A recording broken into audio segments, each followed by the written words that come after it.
Good evening. This All right. fucking hell. Hello. Hello. This is Slogging It. Eugene may have left that in, he may not, but Simon is being Simon and being an absolute Burke. This is the second time I've seen Simon today. This so far less successful than our escapades this morning. Simon, if you would like to fill our listener in on what that was all about. We played our pairs competition winter league match this morning and won 3-2. Winter knockout. Winter knockout, sorry. And not only were we playing another pair, which pair were we playing? Last year's winners. So we effectively beat the fuck out of Manchester City. Today, me and Simon. I don't think it's merely Manchester City. It's more whoever won the FA Cup last year. Wasn't that Manchester City? I don't know. It's obviously that memorable for everyone. That. Or was it Anyway, never mind. But anyway, me and Simon had a good start of the day. We'd actually beaten them before we hit a shot because they because it was a bit cold and the greenkeepers had put us on temporary greens. They just absolutely lost their minds before anyone had hit a shot. And so from there, we were pretty comfortable. Anyway, that's been our day. Eugene, how has your Sunday been, my friend? It's been very relaxing. Very little sport on, unfortunately. No Cricket World Cup dailies going on. So I've actually had some time back instead of editing our wonderful podcast every day. So, yeah, today was a little bit of rugby, a little bit of Formula One. Watched the Abu Dhabi Grand Prix.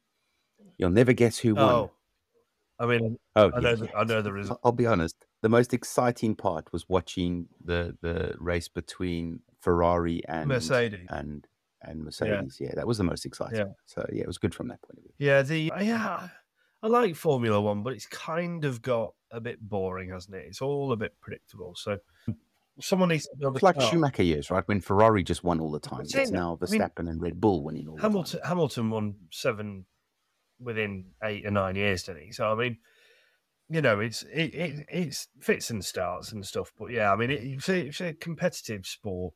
Something needs to happen with that. But anyway, we're not here to talk about Formula One. Apparently, we're a cricket podcast. You're right, though, in terms of sport. Although, actually, my day got better. Not only did we win this morning, Man United won this afternoon. Now, that I can't say that very often at the minute. So, 2 bits of success out the day. They were playing Everton. Yeah, it doesn't matter. Who would be miles further up the table had they not have been docked 10 points.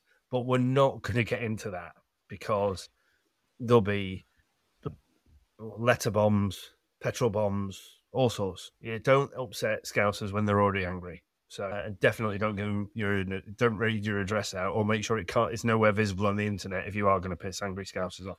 Anyway, right. So not a lot of sport, not a lot of cricket anyway, but we're now heading firmly into cricket luncheon territory, are we not? Between now and Christmas. So tomorrow, I, on behalf of Woodstock, am presenting for the 3rd year the Disability Cricketer of the Year at the Cricket Writers Club lunch, which is going to be amazing. Actually, there's going to be some phenomenal people there. You know, all the big cricket journalists. It's at some hotel on Park Lane or near Bond Street in London. So I shall be heading down to the Big Smoke in the morning. But then we have the following Monday, the Lord Stavener's Christmas lunch, don't we? Eugene and Simon. Very much look into that. Well, Eugene, yes. Simon, Yeah, Eugene does. I don't. Unfortunately engaged, which is fine because, 2 of the 3. Handcuffed to his bed and not in a good way. No. I'm Becky doing? I have to go to work, unfortunately. Why? So, I mean, work haven't given you any time off for the tab so far this year. I mean, how very dead. No, not at all. Not at all. So unfortunately, that'll be just the 2 of us. But that's very, very much looking forward to that. Then the following Friday, on the 8th, we've got the East Midlands lunch, where, for some unknown reason, they're inviting the 3 of us to go on stage and talk. We're not quite sure what about yet. I think we could probably guess. Like if they're not going to ask us to go on and talk about the joys of fishing, are they? No. It might be loosely cricket related with a little bit of walking, I guess. Yeah.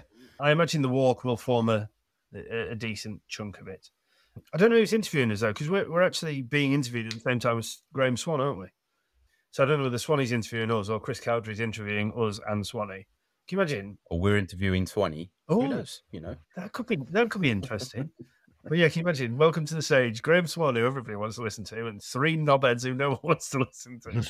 But we're going, so we might as well. So yes, and then we have to say thank you to the lovely Kerry for organising that, because we do, and she is an avid listener. Our one, to be fair. The reason we do this every week, just for Kerry, just for Kerry, we do this. But she loves it, so it's worth it. And then on the 13th, Eugene, we have. I've cut Simon out of this conversation again for this bit. We have the balloon debate in the long room at Lord's, do we not? Yes, we do.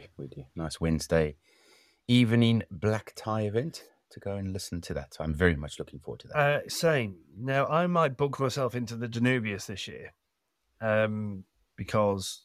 Is that a hotel, I hope? That is a hotel, yes. It's the one next to Lord's. The one next to Lord's where we went for a drink afterwards. Do you remember? And you left on the following Wednesday, I think. Yeah, early hours. I went for breakfast. Yes, I remember that.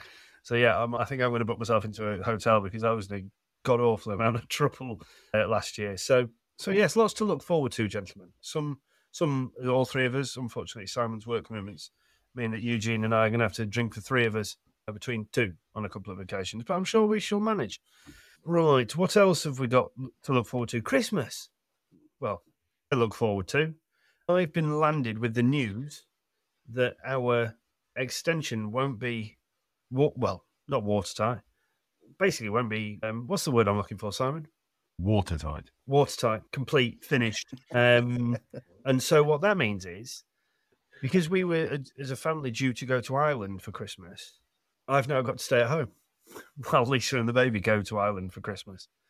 So I'm going to spend Christmas on my own, probably. Are you going to make it watertight? No. By staying home? No, but if someone came in and robbed a house that was already open, because there's no doors on the back. I'm giving a lot of secrets away here, by the way, but don't worry. I'm going to have knives and guns and shit. So you even think about coming in, careful, whoever's thinking about it whilst listening. He will talk the ear off you if you come into his house and try and nick a couch. To be fair, he'll probably offer the guy a beer. I probably would. I am that kind of girl a beer. Women can be thieves as well. Yes, women can be wobbers as well. So, but yeah, so that's been a highlight of my week, finding that I'll be Christmasing on my own. More to the point, you've told me that today and said you're coming round to my house on Christmas Day. Wow. Yeah. So available for robbery. Yeah. You've got to be a special kind of arsehole to rob someone's house on Christmas Day, haven't you? Oh, believe me, they exist. They 100% exist. You're not seeing Home Alone. Well, exactly. I haven't got the patience nor the skill to put a load of Hot Wheels up and down the stairs, though. Don't worry about that. So anyway, let's get on to cricket-related topics. There's some T20s going on in India. Just love white ball cricket in India at the moment, don't they? Well, in India... Completely different squad. Yeah, India C are playing Australia C, and India C are better than Australia C, basically, for what we can establish. Well, the first one was tight, wasn't it?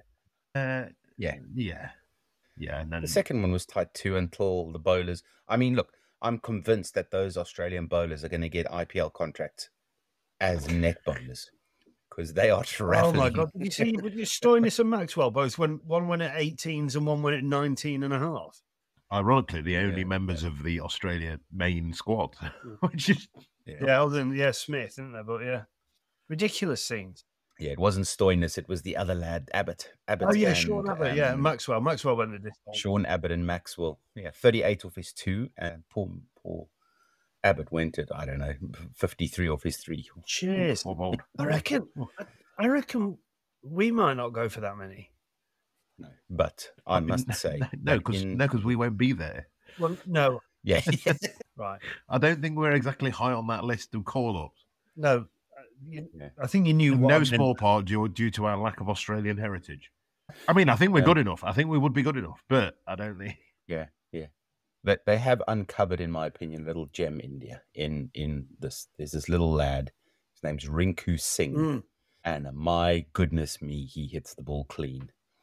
I mean, he won the first game by hitting a 6 and somebody bowled a no ball, so the 6 didn't count off the last ball of the game. Harsh, was pretty harsh. And then today, he just came in and whopped it everywhere. So they've uncovered a little gem in him. Good. I don't think the rest of the squad are exactly shite either, are they? No, I mean, what did they top order today with 350s in the top three? Yeah, 53 from 25, 58 from 43, 52 from 32. Jesus. And Sky came in, not great, 19 off 10. Yeah. And then like you say, Rinku Singh came in. Thanks for coming, 31 off 9. Oh, cheers. He absolutely belted. Fours, 44 fours and 2 sixes. He's going at 350 near us, damn it, there, isn't he? Yeah. I mean, ironically, the one below him is going at 350. 7 off 2. Crikey. Yeah. Right. Good sighter. The small tournament called the IPL seems to have unearthed some Indian legends in the making. If this is their third 11, I mean, we have said that, though, haven't we? Like, the strength of the IPL and what it's become is probably going to see India dominate white ball cricket, certainly T20 cricket, for probably the next 10, 15, 20 years, and probably beyond, depending on how long it lasts. Yeah. Simon had a big intake of breath there. I thought he was going to launch at me. No, I was yawning. No. Bored of the IPL. No, very tired. I was up at quarter 6 today. No, they're just talented, aren't they? And like I said, they've been put in high pressure, high responsibility situations at a very young age. Like, you think these guys, they're not. You look at their main team. You got people like Shreyas Iyer that's come through. I mean, God, 7 years ago he was playing in the Nottinghamshire Premier League, and now he's smashing it in the IPL for the last 5 years. So at 24 or whatever he is, he's playing in front of 100,000 people a week. Yeah, like against the best players in the world. The fact that they're now playing against Australia didn't. Fucking LSE team had a short go, didn't they? They've got worse. Yeah, the fact that they're playing in this fixture is not just not going to deter them, and not they've got no fear. Where did he play in Notts? Clifton. Oh, did he? At what age? Must have been 16, 17? I think he was 18, yeah. Wow. Yeah. Decent. You get a few. Did all right, I think. Yeah. Not stupid run. It was his. I think it could well have been his first time out of the country. Yeah, fair enough. Yeah. So you see how these guys are. But what I'm saying is, you see these guys going from that, coming out of the country at 18, 19 years old to play, and he wasn't. I don't believe at the time he was playing sort of India under 19s or that kind of thing. He may well have been. I don't know. Yeah. But that wasn't kind of advertised about him. But yeah, now I think 6, 7 or whatever it is years later, he's going all right. It was arguably in some people's teams of the World Cup, and you're thinking he's, and playing well. One thing I will say is the T20 format appears to have freed up Suryakumar Yadav. Yes. Yeah. He, we actually had a bit of a chat about this morning, Johnno, didn't we? We did. Saying, like, how does that happen? And I think, Huge, I'd be interested to get your thing on this. It must just be a clarity of process and clarity of thought that he knows what his job is in this T20 side. He knows he goes in and he plays positively. And we're talking about it across different formats of cricket. When you get that clarity of information from a coach and a captain combination, let's use England, for example, at the minute in Test cricket, and they get that. You look at Australia in this previous World Cup when they changed their mentality after 2 games and were like, right, no, this is the messaging. This is what we're going to play. And that seems to free everyone up. Sky seems to have that clarity of thought in T20 cricket that he doesn't necessarily have in one-day cricket, doesn't he? I think it's an older ball too. Don't forget that. So, that's the one thing I'd say is that when he comes in the 15th over of a game, the ball's a completely different level of hardness. And I think he smashes a hard cricket ball. As soon as it starts getting soft and the bowlers go to that short, he likes pace on. I mean, his 80-odd in the first game was just, he smashed it everywhere and then again. So do we think that's just because he hasn't yet been able to fight his way up the order in the 50-over side, that he's not in the conditions which has seen him be so successful in the T20 stuff? I think so, yeah. I mean, it's the classic case of, Butler batting at 6 versus opening. Yeah. Where is he better at? With a new rock. Yeah. You give him an old rock and he comes off 1 out of 20 times, but he comes out of 1 out of 2 times when he's up at the top. That's fair. I hadn't considered that. I hadn't thought of that. So yeah, fair play, Huge. Fair play. Although as a counter, they only use 1 ball in T20. Yeah. So the ball after 15 overs will be just as old as a ball after 30 overs in a T20 game, in a one-day game. Yeah. the ball only ever gets to 25 overs old in a one-day game, doesn't Oh, it? yeah. But what what you're just saying is when he was really trying to fight at the back end in that final, he didn't come in with that long to go. Well, my point is throughout the tournament, his clarity, his way of being throughout the tournament. At the end of the day, a couple of times he was coming in at 6, wasn't he? In that kind of 6-7 role. In the final, they actually changed the ball it was around. 20 overs Yeah, he old. batted at 8 in the final, didn't he? He batted at 8 in the final, didn't they? They sent Jadeja in front of him. Because then you'd have thought if that is the way, they'd have probably sent him in. They should have sent him in before when the ball is harder. So I don't know. I completely I see what you're saying, and that may be the case. You just look at the way he holds himself in T20 cricket, the way that he seems to go about his game. I just think it's more. He's got much more clarity of thought, much more at peace with his role within the side, and probably feels a lot freer as well because he's not got the same level of responsibility, so to speak, that although he's saying that he chased 212 down the other day, he pissed it. I mean, you also, in this current Indian T20 side, he's the big fish in a small pond, right? Yeah. When he's playing in that 50 over, he's the small fish in the big pond. Yeah, he's the guppy, isn't he? Yeah.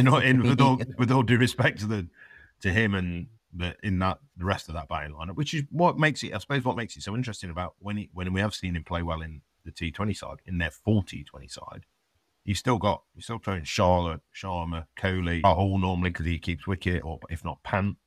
Like, so he's still got the big name. I don't know. The other big name really is Ishan Kishan. He's proven himself to be a decent cricketer already, hasn't he? And he is playing in this series along with Steve Smith. I mean, that Australia side isn't awful, is it? I mean, you've got Matthew Wade, Steve Smith, Stoinis.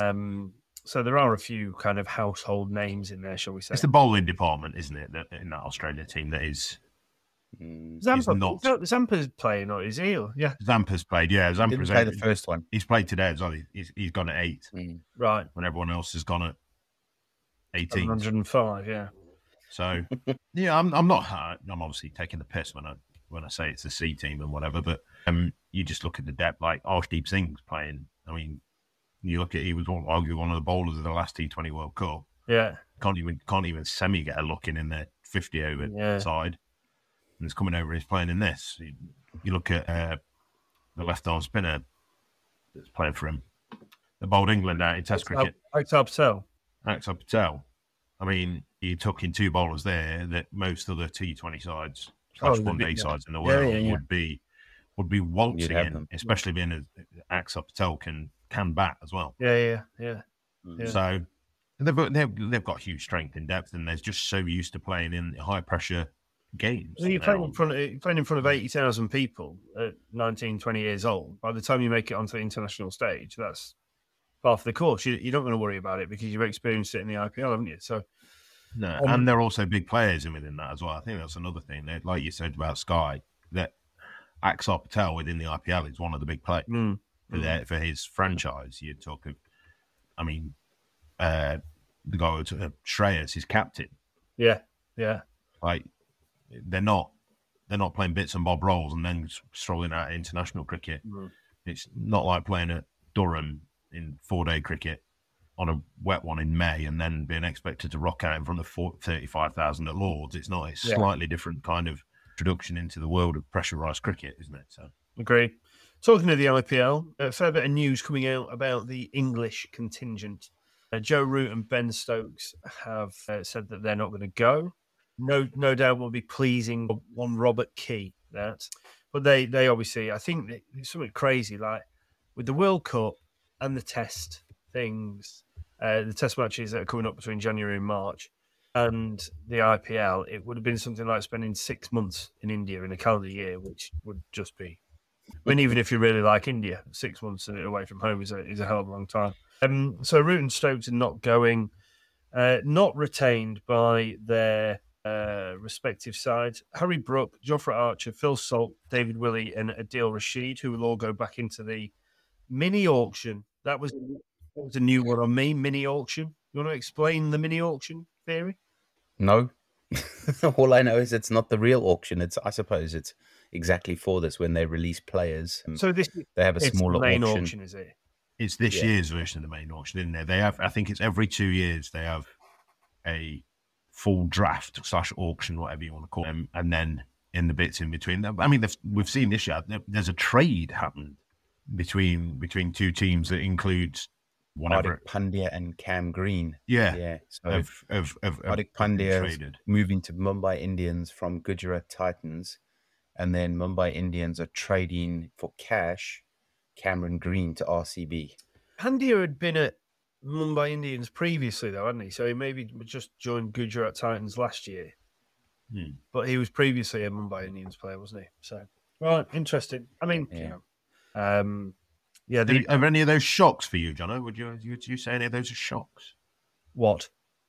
The England players being released, would you say? I think it's obviously on the back of the World Cup, isn't it? So when Eugene was telling us about this off air earlier, my first thing I said was Curran, because Curran had a really good T20 World Cup last year in Australia around this time, had a pretty poor IPL, then has had a pretty poor summer and a pretty poor World Cup. So I just assumed that he would be one. But you'd say that T20 is probably his main format, wouldn't you? But yeah, I just would have expected him to be on that list. But Harry Brook, I'm a little bit surprised by.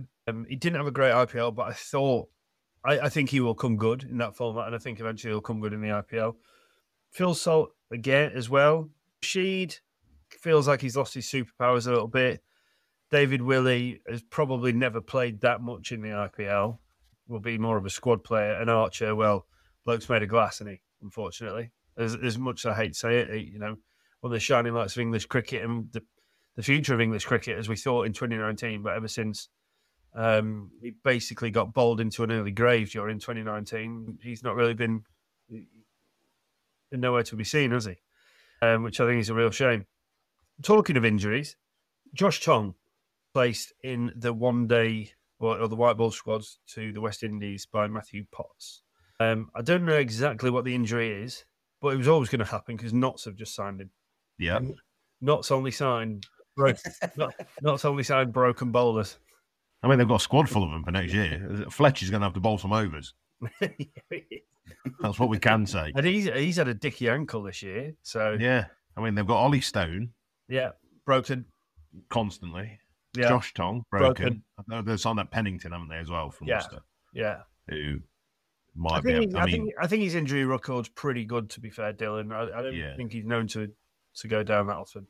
No, he's signed for Notts now. That'll go in the arse. No, I'd be interested. I'm sure this is what we should all try and do one day, is get someone who deals with a lot of fast bowlers on a regular basis. Because this seems to be happening more and more, especially in England. I know. The man. We played with him at Steph. Yeah, Steph Jones. Yeah, Steph. It just seems to be happening to a lot of young coming English bowlers. I don't quite know what's. Yeah, I mean, we can all sit there and reel off name after name after name at the minute of bowlers. Archer just being the main. He's the most famous one, isn't he? Really, you then think of Stone. You think of Wood had his problems for such a very long time. These guys just keep. Do you not think it's just fast bowlers? I mean, you think about the New Zealand bowlers during the World Cup. You think about Chinook here from South Africa. You think it's just, I think it's fast bowling. Robbo, I don't know how you survived for so long. Not very well. That's why I had to retire. But no, it just at the end of the stress fractures have always been a thing. And Ollie Stone, for example, is one that's had a lot of stress fractures. I don't know. I find it really weird that this just seems to be happening a lot, particularly. And yeah, we can all name odd players here. Like Norkie has played how many games in a row for. He's actually, ironically, never played in a World Cup, has he? That's the bizarre thing about Norkie. He keeps missing it. Keeps missing him through injury. But you look at Rabada, had a bit of a phase a while ago, but he now seems to be back and fit and fighting on a regular basis. You look at the big three from Australia, and yeah, Hazelwood's had a bit of a run out, hasn't he? Where he wasn't fit. And Cummins, obviously, when he first came into it, had a stretch fracture at 18 or whatever it was. But you think it doesn't seem to happen in the same way. Maybe that's just because I'm not as up on their cricket. And I'd like to think I'm quite up on Australian cricket and when their big players come through, but they don't seem to have the same levels of stuff. Do you remember we talked about this the other day? a couple of episodes ago, and I was saying about, this never seemed to happen through the 70s and 80s and and 90s really, where the guys weren't as fit as they are today. And I think, and this would be a really interesting question to put to someone like Steph. Are they so fit now that it almost exasperates the problem once they do something? So, and as I say, you can't tell me that Jeff Thompson, Lee, Holding, all and keep going and going and going. Like, well, Lilly did get injured a lot, didn't he? That was one of the reasons he changed what he did, was because he did get injured. But I think it's really like the talk about the development of fast bowling. For me, I'm a fast bowling geek anyway. I obviously used to love it, but I find it really strange how the guys are now apparently fitter, stronger, but more athletic. We know they're more athletic. That's the one thing we do know. We've seen the guys field. Like whether that's one of the reasons they get injured quite so much is because they chuck themselves around in the field rather than giving them the big corny wash boot. But I just think it's really strange. You look at every other sport in the world and things have got faster, bigger, stronger. But apparently fast bowlers haven't got any faster. In 50 years, since they apparently first time, Jeff Thompson and Dennis Lilly and Imran Khan, fast bowlers, it peaked in the early 2000s, apparently, with Shaq, Shoaib and Brett Lee and all these guys. But never got faster. Now, call me a conspiracy theorist if you want, but I think that's bollocks. Because how can it be? Body mechanics. How well, this is it's sprinting, not body mechanics.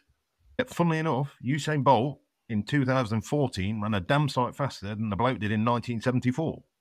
But apparently, and not only that, the next 20 below him would have won that Olympic gold.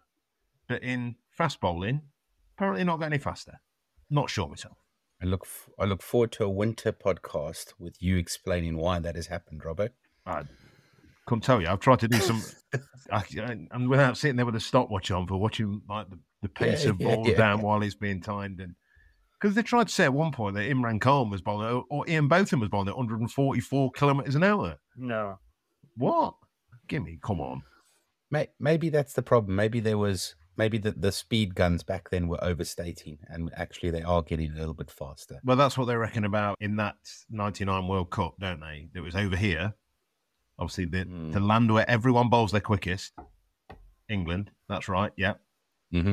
Not the really warm places or in the peaks of South Africa. I mean, again, it's one of these really bizarre things, isn't it? That you see world records set. Why do world records not count in Joburg? Because they're 19 million miles up in the air still. So, but no, apparently people bowl their quickest in the coldest country that plays cricket. Yeah, I'm sure that's true. I listened to an amazing podcast.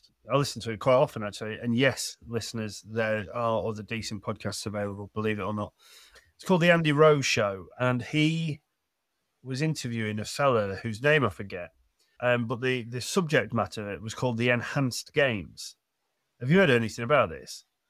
Yeah. Which I actually think is a really interesting concept, but only having listened to it in full and kind of understanding the theories behind it and this, that, and the other. And it was just, I only brought that up because of what you were saying there about, how things have advanced, and, science is one thing, but then, there is that other side of science where if people are allowed to, and it'd all be managed in terms of medical things, and they would all have to be assessed and this, that, and the other. But I think it'd be quite interesting. Now, I'm not calling for people to be allowed to take steroids in cricket so we can bowl quicker and this, that, and the other. But I do think that science versus, periods of time. And look, it's impossible to compare eras. We keep saying that. People say, oh, Bradman's the greatest and this, that, and the other. It's really difficult to tell. Like, people have often said you're always a better player when you're not on the side, aren't they? So, a big part of it does come down to that. It helps. Put him dead. Yeah. Most people are better players dead than they ever were alive. Yeah, absolutely. I scored 400s from the Perlian this year as well, just to let you know. I scored so many runs sitting down. Yeah. Yeah, exactly. I got me off pole knockback for one. Yeah, exactly. Fucking hell. Why are these lads buying so? Why are they knocking it around for ones and twos? I've been smashing this everywhere. No, mate, you've had your fucking go. Sit down and shut up. Yeah. You got 3 off 11 balls, then tried to slug sweep the opening bowl, you dickhead. Dear me. Just back to the IPL for a second. There are a few English players retained by their respective sides. Moeen Ali, Joss Butler. Can you imagine Ryder Stan going, "It's all right, Joss. We'll take our chances without you this year. Just not going to happen." Sam Curran, Reece Topley, Jason Roy, Will Jacks, Mark Wood, Johnny Bairstow, and Liam Livingston. When does the IPL actually start? February sometime. Oh, is it? So the next one on the calendar is the Big Bash League, isn't it? Which I believe starts on the 7th. Yeah. Eugene, which is a trigger. It is. So when the Big Bash starts, that's when the Christmas tree goes up, because that's the only time the Christmas tree is allowed to go or be removed from the loft is in December for those weirdos that are putting their Christmas trees up now. It's nuts. It's absolutely nuts. I don't understand it. I mean, I think it was it the 1st of November. I was in somewhere. I was in Curry's. Other electrical retailers are available. Oh, really? They're the only one left. No. HMV's flagship store on Oxford Street's reopened this week. And they have a section for vinyls and CDs. I'm not even sure you can buy a CD player anymore. But anyway, there we go. Back in the room. For other shopping information, contact info@sloggingit.co.uk. Oh, dear me. Well, yeah, it was like the 1st of November, and one of Michael Bublé's Christmas tunes was playing. I was like, what on earth are we doing? Oh, he's hatched, hasn't he, again? He's hatched. Yeah. I mean, we were in workshop, though, so that probably explains a little bit about it. Oh, they've always been behind the times. They still think it's last Christmas. Do you know who is going to have a really good Christmas? Go on. It's the England cricket team. Oh. Because they're going to be in the nicest, warmest country in this time of year in the West Indies. They'll be back. What, in the Sahara Desert? I'm sure they're going to be staying for a few days. No, they might as holidays, but the only I can't remember who was telling me this. One of the players was that England, by contractually, only have to be. It's only Australia and I think South Africa where they can be told to stay over Christmas. I think New Zealand, they have to organise it so they can come back and then go out again. Or it might be. Well, I mean, England play their last game on the 21st of December. Yeah. So it would make sense for them to extend their stay slightly. Well, yeah. I mean, look, Christmas on a beach, white sandy beach, Barbados or wherever, would be lovely. Where? Barbados. Glad you said that. Remember that time we tried to interview Johnno when he was out in Barbados and he was drinking rum punch? Yeah, that's how he sounded the We're old not time. doing that again in a hurry. Yeah, he did. Well, when I couldn't walk for a week and I had to lie my way into business class on a Virgin flight on the way back home. Yeah. I know. No, of course you can take a photo with me for your husband, but I'm one of the England private batting coaches. That's why I need to be in business because I've got this injury. And I should have been on the way to Grenada, but the ECB had sent me home. Yeah. Worked though, didn't it? Never mind.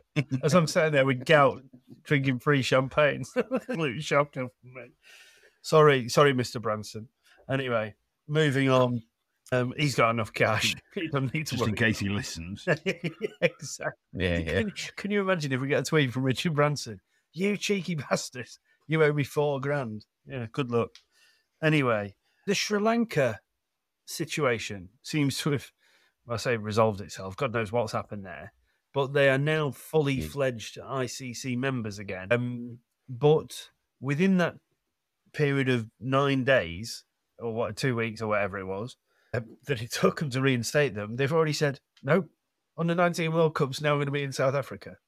I thought you meant someone had fixed Angelia Matthews' helmet. I mean, how can they... The whole thing about this is just weird. They've issued him a ban which lasts for 2 weeks. There's also at the end of a World Cup, and they've issued it after they finished playing their last game for 2 weeks. They're not playing any cricket anyway, and then got to the end of it and gone, oh, by the way, you can't have the Under-19 World Cup anymore. Yeah. This isn't even the most stupid thing that the ICC have done this week. Probably not. This is the second most stupid. Well, it might not even be the second most. It's certainly the second most thing I'm aware of. Definitely not. Definitely not. So what's the first that you know of? Okay, so now that you ask, now you ask, Eugene, I will be delightfully able to inform you that. Would you like me to hold the tea? Yeah. On my beer. The ICC this week have banned someone for 6 years who hasn't played international cricket or any form of cricket for about 3 years. That's factually incorrect. He's playing in the Legends series at the minute, or he was. Oh, was he? Was he due to play in that? He I was. believe so, yeah. He was playing in it. Oh, Yeah. sorry. I'm going to crawl under my desk and sit down there a bit. So what did he do? Alleged match fixing banning. Like Marvin Samuels, Yeah, that's right? it, yeah. Who was he talking Marvin about? Samuels, is he the same as Marlon Samuel? Marlon. Yeah. Yeah, Marlon. The same as that Jada J of Yeah, fella. Two of the greats. Yeah. Yeah, so it was alleged Jade, match yeah. fixing, or was it not match fixing? It was the fact that he hadn't reported an approach about potential match fixing. Did this not happen about 10 years ago? I don't know. I seem to vaguely remember a World Cup or something, a T20. These stories happen all the time, but I think there was something to do with that a very, very long time ago that he was reported. It was reported that he hadn't reported a report where he'd been reported about being approached. for reporting something. Yeah. Mm. So, but I think, and now obviously some information's come out. I mean, they've got a dud job, haven't they, the ICC? Let's not make a decision about anything. And when we do, let's make it about as relevant as a fart in a spacesuit. If you're not in the spacesuit. Yeah, I was going to say, because that, if you were in the spacesuit, that would be relevant. Yeah. It's not like the old Sri Lanka thing. I don't get what they're trying to do. And they've just got to be seen to be doing something. And then they're going, oh, yeah, we'll ban you for 2 weeks. Well, what's going on in 2 weeks? Well, fuck all, really. So, sound. It's like when you get banned in league cricket and your club organises it, so you're on holiday. Yeah, it happens. Yeah, we banned him for a week. Oh, that's all right. He's gone on holiday for a week. He's in Marbella, shoving a load of coke up his hooter. Allegedly. I don't mean Marlon Samuels or any member of the Sri Lankan board, but I mean they rank alongside the Nottingham Premier League committee. In disciplinary. Oh, in allegedly. We're not playing anymore, are we? No, can run for fucks to give about it. But no, they're just you see the stuff that goes off, and the more you read about the old match pitch stuff, that wasn't an event, but they decided to try and make it an event because the ICC have gone, we must do something. Well, no, you hadn't. Can't believe you brought that up again. Me and you just so far past that. I don't. They need to work on getting the formats right. Like, do your job. Yeah. Get your formats for your international tournaments right. Work on growing the game, not making tournaments that have got less teams in than the one before, because that doesn't grow the game. Right? Worry about these bits. Don't worry about what Marlon Samuels did fucking 25 years ago when he was relevant. Right? Don't take tournaments off people that are obviously, they've been struggling for ages. Rather than sitting there taking tournaments off people, work with them to go, right, how can we make things better? Like, work with the Sri Lankan Cricket Board. Say, look, you've got this under-19 tournament. How can we help? There's obviously something going on. Bring someone in and say, right, you're interim in charge of the Sri Lankan Cricket Board to make sure things run. An independent person, completely independent from their government. Work on doing things like that. Don't sit there just being shithouses. That's aggressive. Well, they're just, what are they actually doing? They sit there with this ICC Cricket Committee, which has got some unbelievable minds on it. It's Ricky Ponting, Mike Atherton, people who played the Kumar Sangakkara. Kumar Sangakkara is single-handedly one of the cleverest and smartest people to have played the game. And the daft thing is, massive influence in Sri Lanka. Why aren't the ICC going, Kumar, you sit on this cricket committee, please can you go and have a look at that? I'd like you to get involved in it. If there's whatever safety reasons he has spoken out against things before, if there's reasons behind it, then fine. But why aren't they trying to positively influence these people? And then we play a sport that is only actually played by about 13 countries at a reasonable level anyway. Yeah. And you're sitting there and banning one of them for an irrelevant amount of time and then taking an international tournament off it. Like, what? What are we actually trying to do? Again, that could be an whole hour and a half episode on how incompetent the ICC are. So. I didn't realise for the first 35 minutes, while you were being relatively quiet on the podcast, all you were doing was marking out your long run to have a pop at the ICC. But I'm very glad that you did. I don't. Yeah, it's just there's certain things that I don't understand. Their role is to grow the game. Grow the game. Grow. I can't even say it when I thought about it. Grow the game. Get judge. Jar Jar Binks. Cut his arm in half, and soon he'll have a scar. But yeah, that's their job. That's their sole role, is to kind of make sure it's looking after itself. But the BCCI are doing that anyway by just running everything for them. And so all your job is to then go, right, BCCI, we know you're going to do that, right? Just don't take the fucking piss. And what we're going to try and do is make sure Sri Lanka, Ireland, Denmark, and all these other little minions, Zimbabwe, for example, can function and play. So we can feed into your BCCI-ness. I tell you what, someone's been scrapping around for change and then just shoved a £2 note up Simon's arse. £2 coin. It's true. It's just true. I don't get it. No. I could not agree with you more, mate. I really couldn't.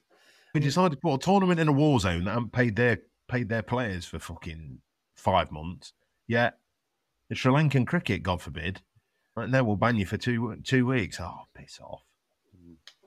You mentioned Zimbabwe there. I do have some bit of news regarding Zimbabwe today. I don't know if you guys saw it in the Africa 1 World Cup qualifiers. Uganda beat Zimbabwe. Yes, I saw that with five wides through the keeper's legs. Yeah. My God. Which is big news. Is it? It is good for Uganda. Yeah. Like, at the end of the day, there's all levels, isn't there? And as long as people are moving up or through and around the levels, obviously it's sad for Zimbabwe cricket. When I was growing up, they were not a force, but they had some excellent players. And that's good. But that's what the ICC should be doing. They should be celebrating things like that and making sure that these countries are getting the support that they need in order to keep developing. And so we do see these shocks. And to be fair, the ICC might have put something out about that across their social media channels, but I feel like they've blocked us on everything. And now. Yeah. And if they have, who could blame them? So there we go. There goes my invite to sit on that cricket committee anyway. No, you know what? That last 10 minutes of you, Robbo, has really, really just finished my weekend off brilliantly. So I hadn't had one of those for a while, have I? You haven't? No, we need to figure out what we can poke you with just to say. What do you have for breakfast and dinner?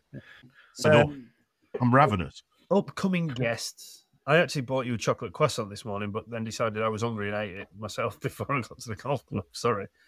Upcoming guests. Next week, we will have Ian Martin, who is the head of disability cricket at the ECB. So he will be here to talk to us about the LD side that have just finished, continue that amazing 13-year undefeated run of victories. And then, Eugene, I don't know whether we can announce this yet because it's not 100%, but you're talking to someone who we're all excited to try and get onto the podcast. If you want to just talk about that a bit briefly. Yeah, I mean, I can mention it and hopefully he comes on. One of our good friends that lives in my local area, Dane Villas, who recently retired from Lancs and the ex-South African cricketer. I'm going to ask him because I'm seeing him on Thursday night to ask if he wants to come on. So, yeah, watch this space and we'll confirm it for next week when we'll probably be talking about England's first game by the time we record next week Sunday because that game should be done. Oh, yes. That's the first one-dayer that we're going to lose, isn't it? So, just to keep up our current run of form. One thing, selfishly, I am going to mention, although you're going to have to be quick, because by the time this goes out, which I assume will be, Wednesday or Thursday, Huge? Yep. We've got Black Friday deals on Woodstock Cricket. So if you head to woodstockcricket.co.uk, you'll be able to find some amazing Black Friday deals for all of your cricketing bats and equipment need. That's the one and only plug I'm going to offer to Woodstock tonight. I'll probably find something else to say next time. But anyway, there we go. Good. It's a good plug. Thank Highly recommend their equipment. Thank you. Can I ask if Dane does come on? How did he find the commute from Twickenham to Lancashire? Rains Park to Lancashire without HS2 because God forbid anyone else has managed to get north before that's finished. Mate, he's the only... I've already asked to this, but he's the only bloke that walked into a Mercedes... Because I was actually going to ask him the same thing. I reckon he's the only bloke that's ever walked into a Mercedes dealership and said, I need a 3-year lease. How many miles are you looking to do every year? 250,000. because I've got a young family in London. I need to go to training in Manchester every day. So, yeah, it was absolutely on my list of things to ask him about that. Was he not captain as well? Oh, you can do what you want. Oh, You probably only have to train once every 3 weeks if you're a skipper. Well, that's how I skip it anyway. But yeah, there we go. Thank you all so much for joining us. Thank you two for joining me as always. Lots of fun chats. Great to hear Simon just ranting again. Like, where has that been? That has been missing from my life for what seems like months. He's been nice. I mean, he didn't even rant on the golf course today at all. When you missed them, when you left them 3 freebie putts short this morning, I nearly lost the play. Yeah, fair enough. But comfortable victory all the same. Set up brilliantly by a 15-footer made on the first hole by Simon Roberts himself. I will offer him credit for that. That was very picked, if I'm honest. Well, yeah, but it's all right. We dovetailed, didn't we? Yeah, I played the first hole. You played the next 17. There we go. Anyway, listeners, thank you so much for joining us. We will be back with you similar time next week. But until then, love you, bye.